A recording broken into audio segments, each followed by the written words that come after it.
On est vraiment excité, c'est l'heure de la visite de la toute nouvelle Mercedes classe C, la version électrique.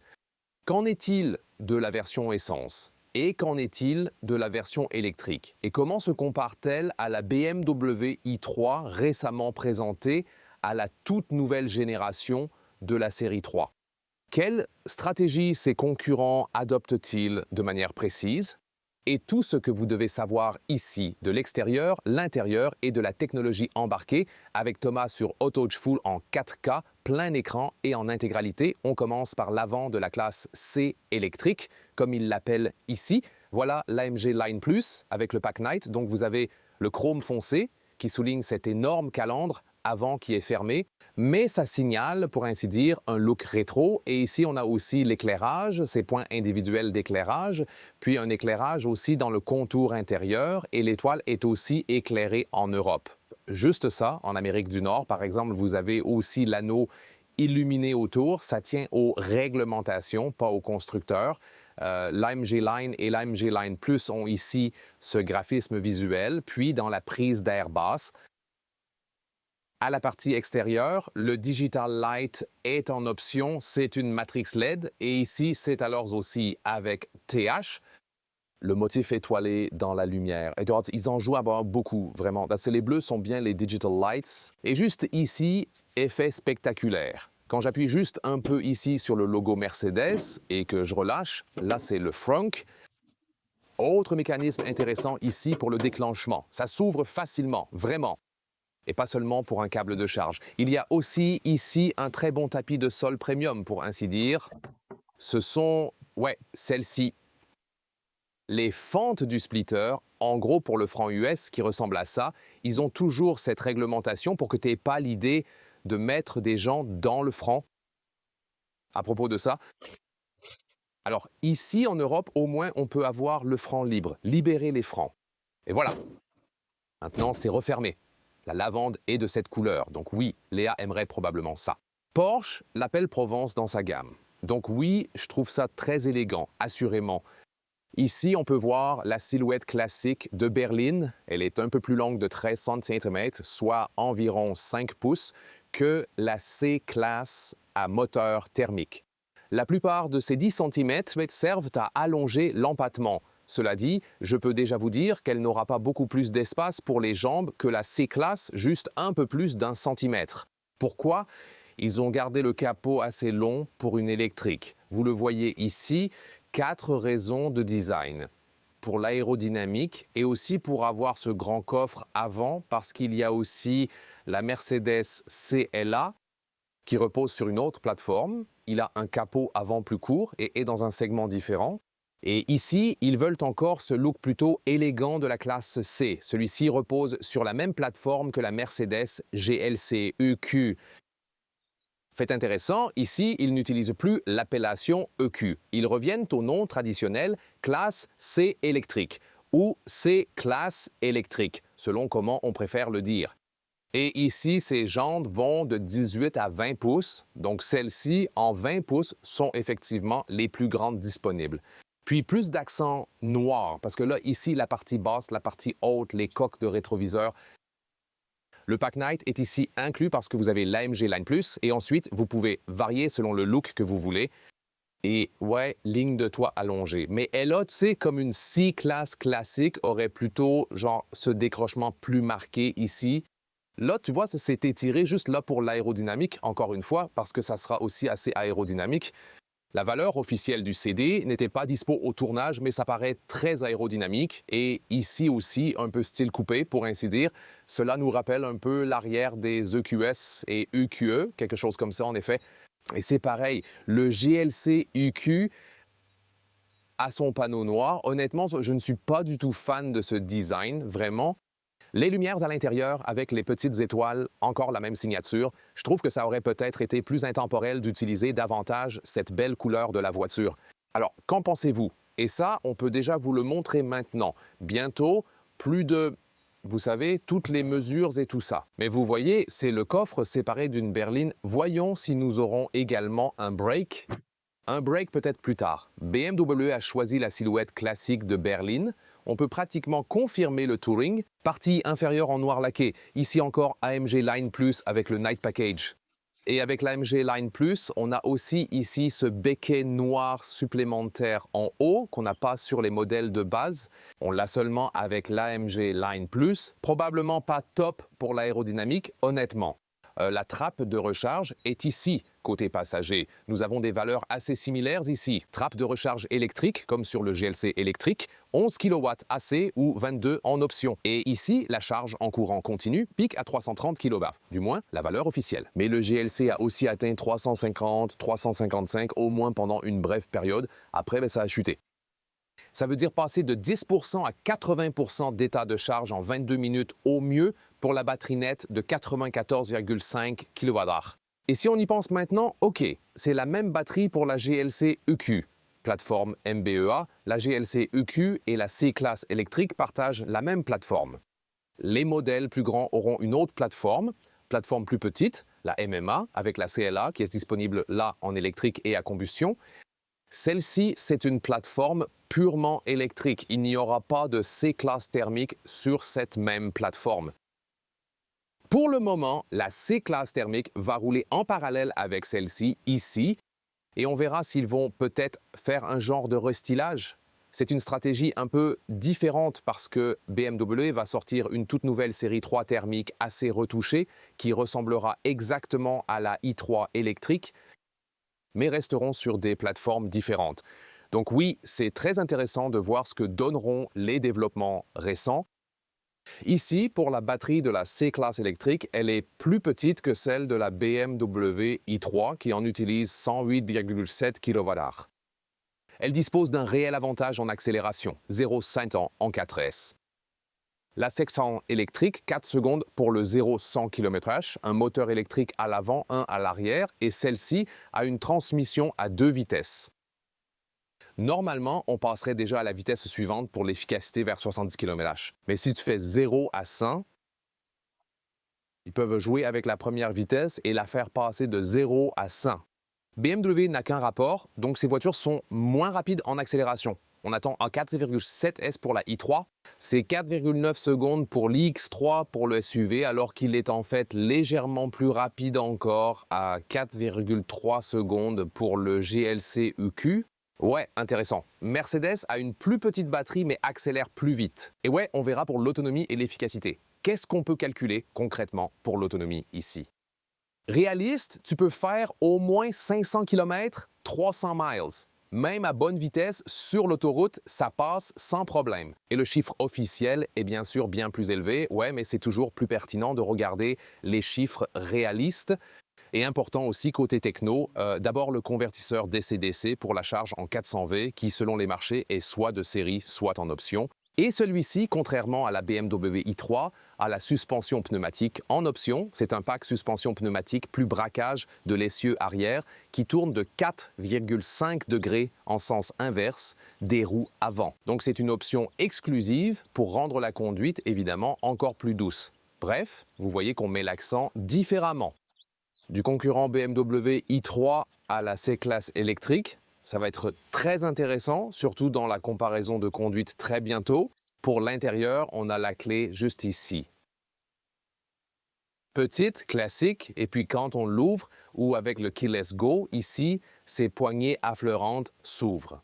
Les poignées de base restent encore classiques, mais vous n'avez pas le Keyless Go.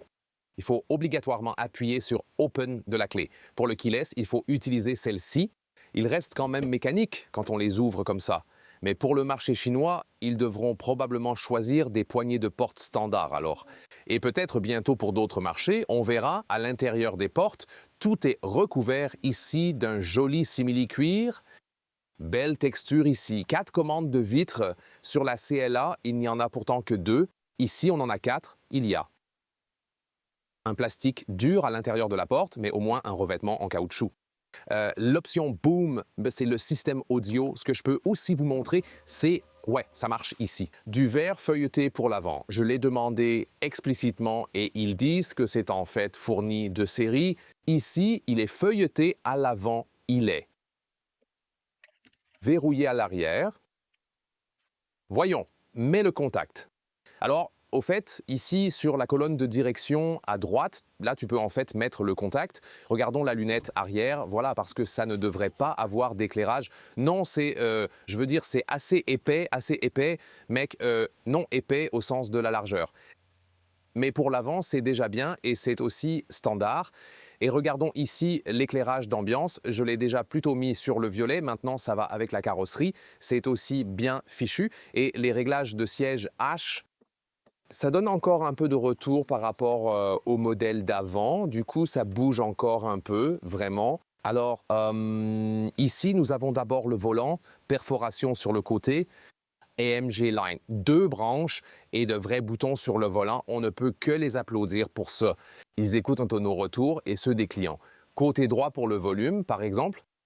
Et ce volant, d'ailleurs, est en matériau sans origine animale. On ne voit pas la différence. Vous ne sentez pas la différence. C'est vraiment doux. Très bonne qualité. Vous pouvez aussi les y poser. Vous pouvez le choisir dans le configurateur. Ce sera probablement bientôt standard.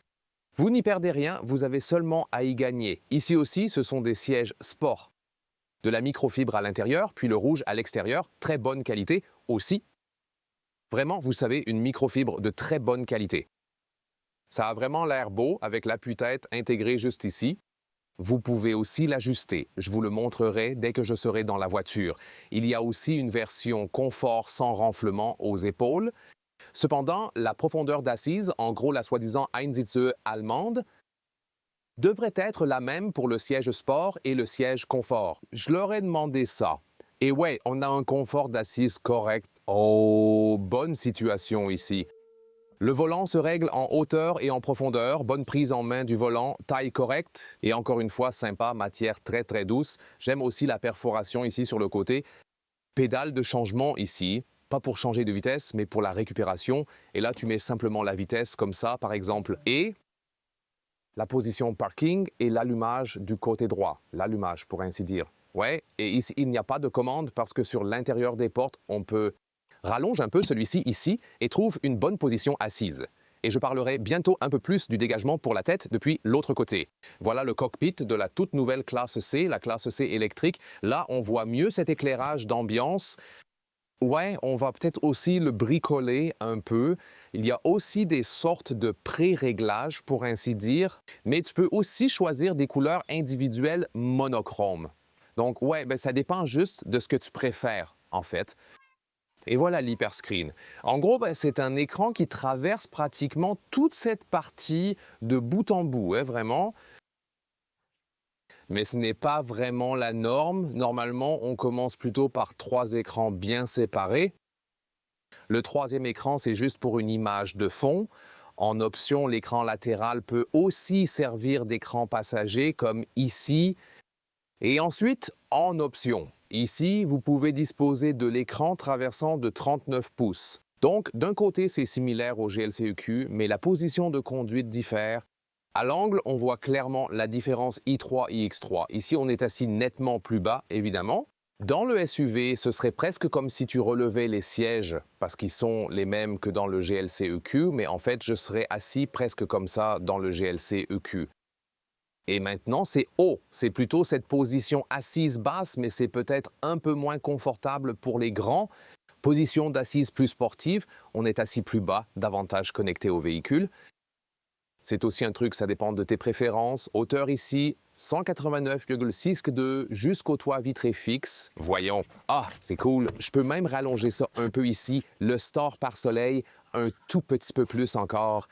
C'est une fonctionnalité super cool. Et tout le monde ne l'a pas encore. Donc bravo pour ça, franchement.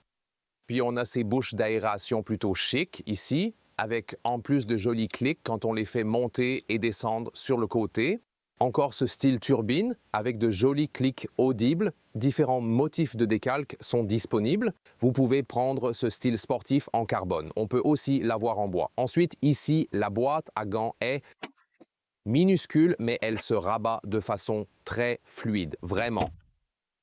2 surfaces de charge inductives, elles sont aussi ventilées. Ça a l'air plutôt chic, clairement plus haut de gamme que les pads de charge qu'ils avaient avant. Et de vraies touches dédiées, par exemple pour couper l'écran en mode nettoyage, pour le stationnement automatique et pour le Dynamic Select. Vous pouvez choisir les modes de conduite individuellement pour à démarrer le véhicule. Donc ça sera possible d'ici. Les portes-gobelets sont un peu ajustables, mais seulement d'un côté. Donc les bouteilles plus lourdes et plus hautes ne tiendront pas aussi bien avec ça. Ensuite, la coudoir fendue typique Mercedes, un peu d'espace supplémentaire en dessous, mais il n'y a pas de chargeur là. Mais la recharge est ici en dessous. Donc on a... Est-ce qu'il y en a un deuxième? Je ne la vois pas très bien. Oui, oui, oui. Donc, 2 chargeurs USB-C, là. Mais dans la CLA, on a comme ça.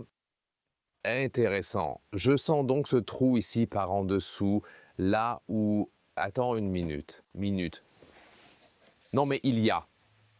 Non, il n'y a rien où tu pourrais accrocher ça, en fait. Donc, dans la CLA, tu sais, tu ne pourrais pas passer un câble, mais on dirait que ça vient d'en dessous, mais ce n'est pas la même chose vu d'en haut.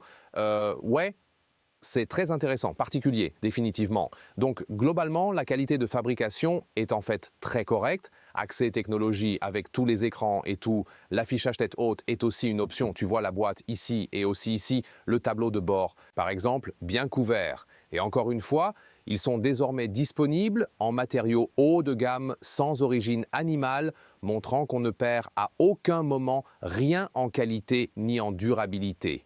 Qu'ils ont vraiment bien fait les choses là. Et on peut le choisir facilement dans le configurateur. Puis la vue du conducteur ici avec ses pédales de changement qui servent au réglage de récupération. Ensuite, les instruments numériques. Ici, vous pouvez voir la belle transition entre les instruments et l'écran. C'est parce que quand vous avez la carte, par exemple, en vue satellite, vous avez plus d'assistance à l'écran. Alors vous voyez... Vous savez, il y a cette transition fine quand vous êtes en vitesse normale et tout ça. Quand vous avez les autres modes, vous avez plutôt, enfin pas cet effet de fondu, donc c'était important de le dire. Et ici, oui, je veux dire 600 km, 370 miles, c'est quelque chose que vous pouvez peut-être atteindre de façon réaliste. Si vous faites 500 km, 300 miles, ça marche aussi, par exemple, à des vitesses plus élevées sur l'autoroute allemande. Et puis, ouais, la partie haute, mais on la voit aussi au loin. Ici, l'unité principale d'infodivertissement, rapide, avec une très bonne résolution, image nette et l'Apple CarPlay automatique est disponible. Le système audio Burmester est vraiment très bon, que ce soit pour la musique acoustique ou lorsqu'on sélectionne le mode intense pour la musique électronique en particulier. Cependant, ce que je n'aime pas trop, comme chez beaucoup d'autres fabricants, c'est que je dois contrôler le... Oh, ici j'ai encore cet effet quand la température change, je le remarque clairement. Donc tout ça est à l'écran. Et important à dire ici.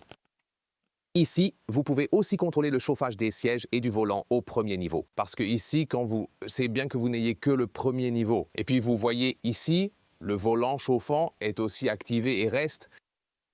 Vraiment, il reste là. Je l'éteins, il se coupe aussi. Donc au moins, tu n'as pas à aller au deuxième niveau. Et ici, c'est pour désactiver le truc du bip de vitesse UE. Tu peux aussi le couper en maintenant simplement appuyer le bouton de volume sur le volant. Tu peux aussi l'activer ou le désactiver sans problème. Passons au siège arrière, ici avec une jolie housse. Belle simili, bonne texture ici. Boum, c'est le système audio. Coque rigide seulement en bas. Le confort à l'arrière même. Isofix sur les sièges extérieurs, un par côté. Ensuite, on a aussi la microfibre épaisse ici. Bonne qualité. Partie centrale, vous pouvez tirer sur cet accoudoir, puis porte-téléphone ou porte-gobelet adaptatif comme ça au centre, 2 chargeurs USB-C. Et maintenant, la grande question par rapport au SUV. Je veux dire, ça passe encore ici quand je conduis en étant grand, on n'a pas autant d'espace pour les jambes que dans le GLC EQ. On voit le problème des berlines électriques. Il faut craser la batterie quelque part. En même temps, il faut la garder basse. Oh, on roule basse, tu vois. Et puis, tu sais, mes pieds, ils sont relativement hauts. Les voitures thermiques ont plutôt des niches pour les pieds. Et ce n'est pas très confortable. Je pense que ça va. Ça devient aussi un peu serré juste du côté gauche de ton corps. Je pense que tu peux aussi le voir ici. Ce renfort est relativement large. Enfin, au moins, comme ça, tu ne peux pas tomber du siège. Tu sais, quand quelqu'un conduit plus sport, et quand même, en moyenne, 4 secondes pour l'accélération de la version overdrive standard du C400, c'est plutôt rapide. Donc, ouais, tu veux être bien maintenu là. Les sièges arrière, disons que ce n'est pas le point fort, l'espace-tête reste correct jusqu'au toit en verre. Ça marche, mais si tu veux vraiment plus de confort à l'arrière, le choix restera le SUV. Plutôt sympa l'intégration ventilation éclairage central, ce toit vitré, jamais de toit fixe. Avec l'i3, c'est différent. Chez BMW, tu as un toit fixe ou un toit vitré fixe. Donc soit toit fermé, soit toit vitré. Ici, c'est toujours un toit vitré. Et après, tu as deux options. La première, tu peux aussi avoir ça. Voilà, cet effet qui, tu sais, crée une ambiance un peu laiteuse et réduit un peu l'éblouissement du soleil. Le filtre thermique dans le verre est toujours là, que tu choisisses cette option ici ou pas. C'est juste pour le design ou pour réduire un peu les reflets, mais ça n'affecte pas l'apport de chaleur. C'est déjà la norme pour les toits en verre. Un toit fixe isolerait toutefois mieux de la chaleur. Je peux aussi le remettre transparent, mais tu peux aussi voir ces étoiles. Ou peut-être quand je remets le store. Parce que là, deuxième option, tu as ces petites étoiles qui s'illuminent simplement à la couleur de l'éclairage ambiant. Donc voilà la deuxième option pour ce toit en verre. Laquelle est-ce que tu prendrais, toi, au final? Ou tu préférerais quand même un toit fixe sans verre ici pour la C-Class électrique? Dites-le dans les commentaires. Coffre 470L. On bascule le logo Mercedes et on l'ouvre. Ici, elle tient encore debout. Valise cabine. La largeur est toutefois un peu limitée entre les passages de roues. Donc ici, on n'est qu'à environ 37 pouces, soit 94 cm. C'est plus large à cet endroit que sur la longueur. On est à 1,07 m, soit 42 pouces. Ça fait déjà pas mal, franchement, vraiment là, hein, tu vois quoi. Et ici, en hauteur, 19 pouces et 48 cm. Là-dessous, il y a encore du rangement. Regarde ça. Je veux dire, tu pourrais aussi mettre le câble à l'avant ou autre chose. Peut-être que c'est aussi assez costaud. Et puis, c'est aussi plutôt cool, là où Mercedes accorde toujours beaucoup d'attention à cette fonction de déverrouillage à distance. Voilà, parfois, il faut pousser un peu. Tu vois, je l'ai faite avec la tige ici, donc, et ensuite, la longueur totale, c'est 1,85 m ou 73 pouces. Tu as ça, ouais, peut-être que ce truc en plastique n'est pas super, mais il faut, disons, une transition solide ici, comme une petite marche, un truc comme ça. Ouais, globalement bien utilisable. La force, je dirais, je peux rien en dire à ce sujet, toi. Vraiment très excitant ce qu'on a vu aujourd'hui. Et le prix, celui-ci, avec la grosse batterie et la transmission intégrale telle qu'il est présenté ici, devrait effectivement être proposé à moins de 70 000 € comme prix d'entrée. Bien équipé, ça tournerait plutôt aux alentours de 80 000 € ici, avec toutes les options. Et il y a quelques pièces prévues qui tombent déjà à cause du vent, donc avec toutes les options et tout le bazar, ouais. On peut aussi le configurer autour de 90 000 €. Ce ne sera vraiment pas donné et il coûtera plus cher que la Mercedes CLA. Celle-ci a environ 10 kWh de plus dans la batterie, donc niveau rapport qualité-prix, la CLA sera plus ou moins meilleure sur ce point. En revanche, avec la classe C, on a un design plus traditionnel, davantage de classe dans le style, pour ainsi dire, une classe plus traditionnelle de ce côté-là. Je veux dire, c'est juste une question de préférence de ce que tu préfères. Et ça va être extrêmement intéressant de voir comment ce modèle va exactement se rapporter à la BMW i3. Donc maintenant, c'est aussi le moment d'un billet d'opinion et aussi, vous savez, encore une comparaison, la BMW i3, la C-Class électrique et c'est pour ça qu'elles ont l'air un peu plus sérieuses. J'ai mis ma veste pour ça. Non, parce qu'il fait frais. Voilà, le vent arrive, tu sais, sur cette plateforme ici, ce qui, je veux dire, c'est magnifique dehors, à Fargo, au Portugal. Vraiment un super décor ici avec la mer et tout. Ouais, c'est toujours sympa d'avoir ça en arrière-plan aussi. Franchement, niveau design, parce que le design, tu sais, c'est toujours une question d'opinion, vraiment. Et j'adore l'avant, tu sais, parce que la calandre, tu vois, quand il fait un peu plus sombre, on voit encore mieux cette illumination, juste là. Je le prendrai volontiers avec l'entourage chromé, pas le chrome foncé. Il y a du chrome brillant disponible si tu ne choisis pas le pack Night. Ouais, je trouve que ça colle vraiment parce que ça a le style rétro d'il y a très très longtemps chez Mercedes, mais avec une interprétation moderne et ils se sont écartés du design typique des Mercedes EQ. Tu sais, maintenant, ils ont complètement abandonné les noms. Je trouve que ça marche bien à l'avant et aussi sur le capot. Ouais, c'est bien pour l'avant, mais évidemment pas pour l'espace aux jambes à l'arrière. Côté design, ça a juste l'air mieux quand le capot avant est un peu plus long. Et peut-être que je la préfère même côté design à l'avant, à la i3, je crois, du moins de face. À l'arrière, c'est un peu différent en fait. Parce que d'abord, je trouve qu'une berline est plus jolie avec le décrochement classique. Je sais bien que c'est nécessaire pour l'aérodynamique afin de la rendre un peu plus allongée.